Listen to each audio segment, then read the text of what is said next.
Bonjour, morning brief du 14 octobre 2019.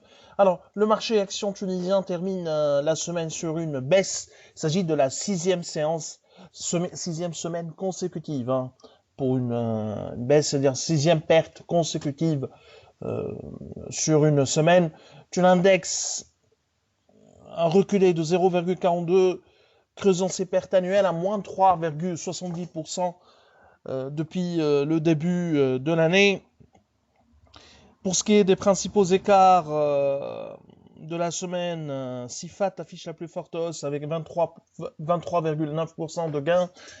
Telnet 7,66% de hausse enregistrée lors de la semaine précédente. Orosic qui a publié de bons indicateurs d'activité T3 en 2019 a gagné 7,19%. Tunisie Valeur avance de 4%. En dépit de chiffres T3 2019, disons, de mauvaise qualité ou on recule essentiellement, mais qui était attendu, hein. Une baisse, on en reparlera après. Star progresse de 3%, Assad gagne 2,81%, Modern Leasing qui reprend 2,63%, mais elle reste sur une perte de plus de 39% depuis le début de l'année. MG a reculé de 15,2% et il s'agit de la plus forte baisse sur la semaine. Spedit perd 5,81%, Adui lâche 5,71%, UADH cède 5,22%, Sotrapil qui a également perdu 4,48%, Hannibal baisse de 3, Hannibal Lise, hein, baisse de 3,23%, ATB recule également de 3,11%. Alors, pour ce qui est des indicateurs d'activité T3 2019, on a, disons, la morosité du marché action tunisien, l'effondrement du volume d'échange et le retrait des actifs sous gestion ont pesé sur le revenu T3 2019 de Tunisie Valeur. Chiffre d'affaires T3 2019 a reculé de 9,6% à 3 564 millions de dinars, dont une chute de 63% des revenus d'intermédiation à 345 000 dinars.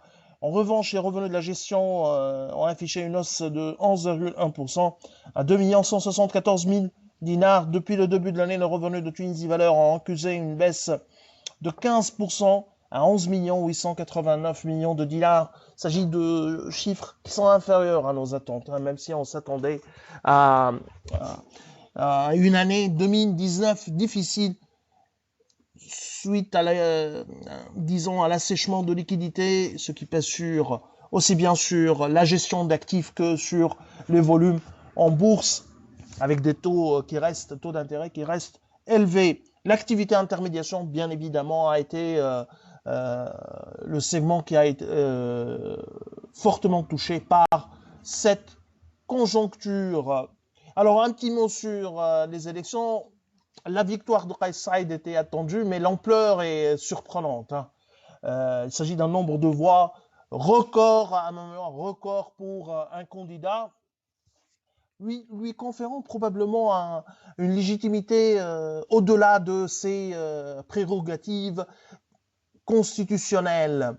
Euh, Ce qui est sûr, c'est que le mandat de Kais Saïd sera confronté à un premier challenge euh, dans le mois qui vient où il sera appelé à probablement à s'ingérer dans une ingérence politique qui a été toujours critiquée par Kais Saïd puisque elle n'est pas prévue par la Constitution, mais vu la majorité improbable ou une majorité qui sera euh, incohérente pour former un gouvernement, probablement une ingérence